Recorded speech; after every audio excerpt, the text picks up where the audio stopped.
ছবি আসছে পয়লা মে শ্রীমান ভার্সেস শ্রীমতী। আমি ছোট অপর্ণা, বড় অপর্ণা, ছোট অমল আর বড় অমল করেছে হচ্ছে মিঠুন চক্রবর্তী।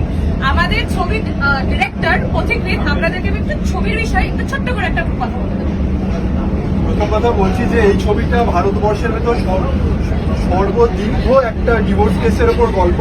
27 বছর ধরে একটা ডিভোর্স চলছে এবং ডিভোর্সের আড়ালে এটা ভালোবাসার গল্প। এবং এই ছবিটা পয়লা মেতে নতুন করে মানুষকে ভালোবাসতে শেখাবে, হাত ধরে রাখতে শেখাবে। আজকের ডেটে মানুষের জীবনে হাত ছেড়ে দেওয়ার প্রবণতা মারাত্মক বেড়ে গেছে।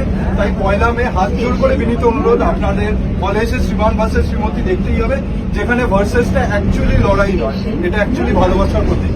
সো পয়লা মে শ্রীমান ভার্সেস শ্রীমতী দেখবেন তো? আরেকটু জোরে জোরে শুনতে পাচ্ছি না, আরেকটু জোরে। একটা হ্যাঁ হ্যাঁ শুনতে পারি কি? দেখবেন তো? দেখবেন তো? Thank you. সবাই এগ্রি করে, সবাই।